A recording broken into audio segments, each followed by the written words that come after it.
Good evening friends. GST platform के YouTube channel में आप सभी का स्वागत है। फ्रेंड्स, आप सभी लोग जीएसटीआर 1 की फाइलिंग करते हैं। आज की वीडियो में मैं आपको बताने वाला हूं कि जीएसटीआर 1 जब फाइल करें तो कौन सी ऐसी गलती है जिसे आप ना करें, ताकि आपका जो रिसिपिएंट है यानी कि जिसको आपने माल बेचा है उसे इनपुट टैक्स क्रेडिट लेने में किसी प्रकार की कोई दिक्कत ना आए।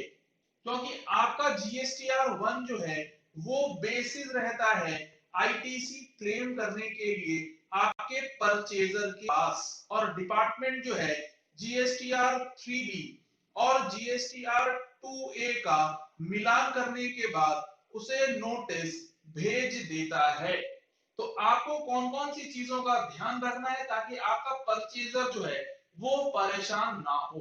इसके लिए आप इस वीडियो के एंड तक बने रहिएगा ताकि आपको चीजें अच्छी तरीके से समझ में आ सके।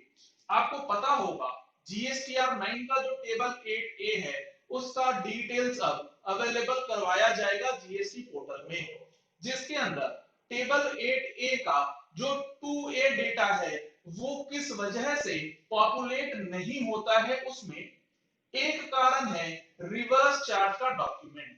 तो आपको सबसे पहला पॉइंट जो ये नोट करना है कि जीएसटीआर 1 जब आप फाइल करें तो उसके अंदर कोई भी ऐसा इनवॉइस जो कि रिवर्स चार्ज लायबिलिटी के अंदर नहीं आता है, उसमें जो टिक बॉक्स बनाया गया है उस पे गलती से भी टिक ना करें। लेकिन अगर कोई इनवॉइस आपका रिवर्स चार्ज का है तो ये इंश्योर करें कि जब आप उस इनवॉइस को अपलोड कर रहे हैं तो वो इनवॉइस टिक बॉक्स किया गया हो रिवर्स चार्ज की फैसिलिटी के लिए। अगर आप ऐसा नहीं करेंगे तो सामने वाले का जो इनपुट टैक्स क्रेडिट का कॉन्सेप्ट है उसमें तो लगभग कोई दिक्कत नहीं आएगी, क्योंकि रिवर्स चार्ज के बेसिस पे लायबिलिटी आपको पेमेंट करना होता है, फिर क्रेडिट मिल जाता है। लेकिन आपके टेबल 8A में डिफरेंस आ जाता है परचेजर एंड पे। इसीलिए पहली गलती ये कि जीएसटीआर 1 में रिवर्स चार्ज से रिलेटेड जो टिक अनटिक वाली चीज है उसका ध्यान रखा जाए। जीएसटीआर 9 जो 18-19 की फाइल होनी है उसके रिलेशन में ये डेटा अवेलेबल करवाया जाएगा, और साथ ही साथ फाइनेंशियल ईयर 18-19 का 9 और 9C जो फाइलिंग है उसका ऑनलाइन ट्रेनिंग से 16 अगस्त 2020 को 11 बजे से 2 बजे तक ऑर्गेनाइज किया गया है जीएसटी प्लेटफॉर्म की तरफ से। उसमें पार्टिसिपेट करने के लिए, रजिस्टर करने के लिए आपको इस नंबर पे कॉल कर लेना है।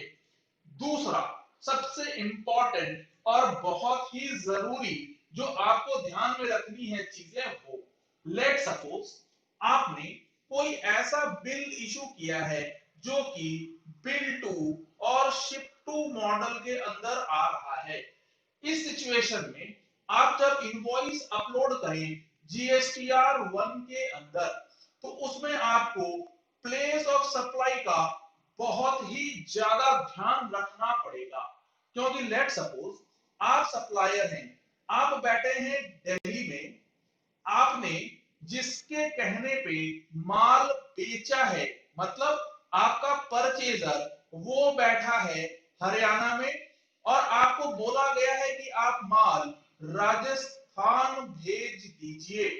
तो जब आप जीएसटीआर 1 भरें तो उसमें इस चीज का खास ध्यान रखें कि प्लेस ऑफ सप्लाई हरियाणा का ही डाला गया हो, राजस्थान का ना डाल दिया हो आपने।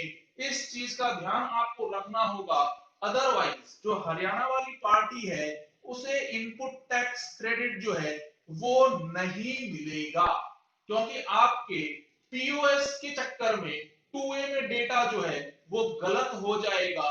आईजीएसटी जो है जिस राज्य को जाना चाहिए था उस राज्य को नहीं मिलके राजस्थान में ट्रांसफर हो जाता है। इन सारी वजहों से परचेजर को दिक्कत आ जाती है, तो प्लेस ऑफ सप्लाई का ध्यान रखिएगा।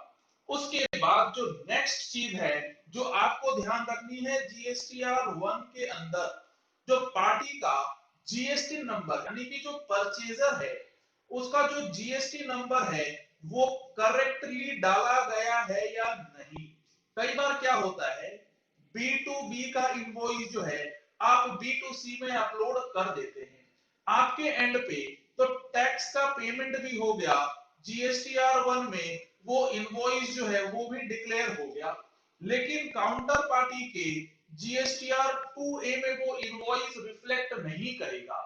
जब वो डे में रिफ्लेक्ट नहीं करेगा तो उसको क्रेडिट लेने में दिक्कत आ जाती है, क्रेडिट उसे नहीं मिलता है क्योंकि उसके 2A में नहीं आता। सर ऐसा कहीं नहीं लिखा है कि 2A में नहीं आएगा तो क्रेडिट नहीं मिलेगा, बिल्कुल सही बात है, लेकिन जो हमारा डिपार्टमेंट है वो अभी जो नोटिसेस इशू कर रहा है वो सिंपली GSTR 3B और 2A को मिलान करने के बाद नोटिस इशू कर देता है, उसके बाद परचेजर को सारी चीज जाकर के प्रूव करनी होती है। तो काहे को ऐसा काम ही करना है, जब आप GSTR1 लगा रहे हैं तो सही सही B2B इनवॉइस के अंदर अगर डेटा अपलोड हो जाए तो कोई दिक्कत नहीं होगी, ना आपको ना आपके परचेजर को।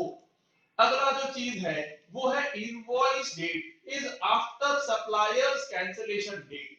ये जो है इस पे आपको खास ध्यान रखना है। लेट सपोज आपका जीएसटी नंबर कैंसिल हो गया 5 अगस्त 2019 से, आपने अप्रैल 19 में, मई 19 में, जून 19 में और जुलाई 19 में माल सप्लाई किया हुआ है और अब आप कहते हैं कि 5 अगस्त से हमारा जीएसटी नंबर कैंसिल हो गया, कोई बात नहीं, लेकिन आप इस चीज को इंश्योर कर लें कि अप्रैल 19 से लेके जुलाई 19 तक का जो GSTR1 है, जो भी इनवॉइस आपने लगाया है उसको जरूर अपलोड कर दीजिए, क्योंकि अगर आप वो इनवॉइस अपलोड नहीं करेंगे तो उस पीरियड में जो भी परचेजर होगा उसे क्रेडिट लेने में दिक्कत आ जाएगी।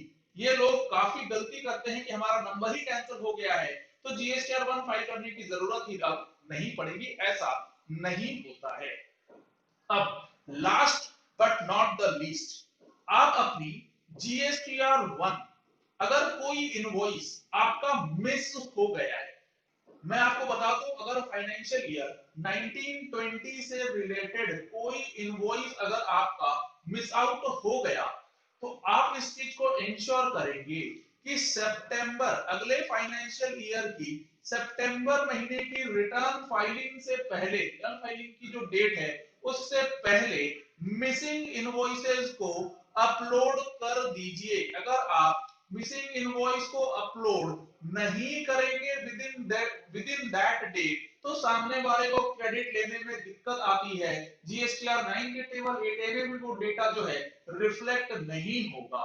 और आपको एक चीज और बता दूं, अब हमारे पास GSTR2B भी आने वाला है जिसके अंदर ITC available and ITC not available, ये दो ऑप्शंस जो हैं पोर्टल अपने आप बताया करेगा। अब डिपेंड के पास और अच्छा ऑप्शन मिल जाएगा, जो ITC अवेलेबल होगा उसको वो मैच करेगा कि 3B में वही क्लेम हुआ है या नहीं। अगर कोई ITC नॉट अवेलेबल में है और उसका ITC क्लेम कर लिया गया है तो वो नोटिस जो है भेज दिया जाएगा और ये ITC नॉट अवेलेबल सप्लायर की वजह से हो सकता है, उसकी गलतियों की वजह से ITC नॉट अवेलेबल वाला जो टैब है वो सर का दर्द बन जाएगा। इसीलिए सप्लायर्स जो हैं वो खास ध्यान रखें GSTR1 को फाइल करते समय। चलिए इस वीडियो को यही एंड करते हैं, आशा करते हैं कि आपको ये वीडियो पसंद आ गया होगा, क्योंकि अगर आप सप्लायर हैं तो आप खुद भी कहीं ना कहीं से परचेज करके ला रहे होंगे, तो ये आपके लिए भी बहुत ही महत्वपूर्ण है कि इस चीज का आप ध्यान रखेंगे।